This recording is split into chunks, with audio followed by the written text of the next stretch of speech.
Senator Manchin. Thank you, Mr. Chairman. Mr. Secretary, thank you so much for all your service and feeding America, especially the children. I appreciate it more than you know. I'm going to switch gears just a little bit based on rural America and what we deal with. You and your and all of your staff and everything, you do an awful lot more than just feed us. There's an awful lot of economic activity that goes on that sometimes people aren't aware of. And myself has not been until you and I spoke about what opportunities were out there. Here's the problem we have, sir. The Economic Research Service, I think was in your all's bailiwick, develops various codes and criteria to help define rural America. I look at it the way I look at it is about 66 million people live in what I would consider rural America. And currently there's no code accurately that captures the mountainous rural areas. It's much different. Mountainous rural versus agriculture rural is two different things. That's something we have not been able to see, and it's difficult for us to do anything as far as building towers to internet and all this, and delivering those services are so much more expensive. So the project was started in 2021, and as of today, we have not seen the Phase 1 published report. If you could give us any update on that, if you have it. If not, get back to me on that. Well, I will have to get back to you on it, Senator, but I would say this is an ongoing problem in terms of the definition of rural. There are multiple definitions. Oh, I know. Which creates a lot of confusion and a lot of uncertainty. So we're happy to work with you on that. As a former governor and serving, and yourself and I, we serve together, but as a former governor, you have a lot of ruralness in Iowa. You know, the problem that happens, I've seen this since I've been here 12 years, is when money's dispersed, whether it's in education, whether it's in health care, whether it's in agriculture, whatever it is, the rural areas do not get their proportionate share. So if there's 20% of the population that's classified living in a rural area, in my state, I don't have one town, I don't have one city bigger than 50,000 people. So I'm a state of towns, 1,800,000 people in a state of towns. But it's as rural as it gets.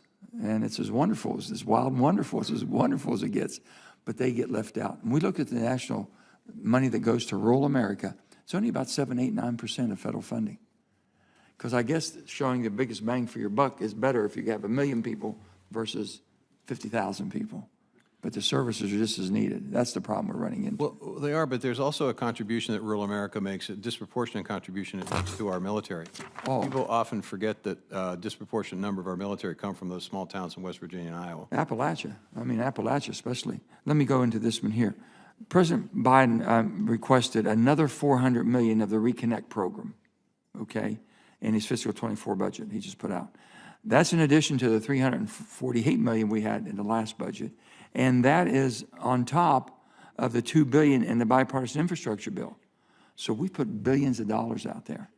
And what we're concerned about is, it's a mammoth for you all, I know that, but coordinating that effort to be able to administer, working with FCC, NTIA, and Treasury, how is that going, or where is the stumbling block? I'm pleased to tell you that by this summer, we will have all of the bill money, the infrastructure money obligated. And the reason for that, we really have spent a lot of time trying to do this so that it will complement the work that will come next by NIT, NTA, and the Commerce Department and the FCC, because we want to basically use our resources to upgrade as best we can the unserved and underserved areas so that they have meaningful broadband. And then as the mapping gets completed, we'll then know where the real serious gaps are, which then will provide the resources under the infrastructure law for commerce and so forth to be able to invest through states. So we are coordinating. We're making sure they know where we're investing the money so that they are not, we're not overbuilding and not duplicating. Well, let me just say in closing, I sincerely, in my lifetime, I've never seen anyone that has as much knowledge as you and as much experience in this job, coming from where you came from and also the state you represented, to being in this position and the amount of years you were before. And one and done was not enough for the public service you're giving. I just thank you because you can help us so much, every one of you all. I call him Tom, but I call him governor and I call him my friend.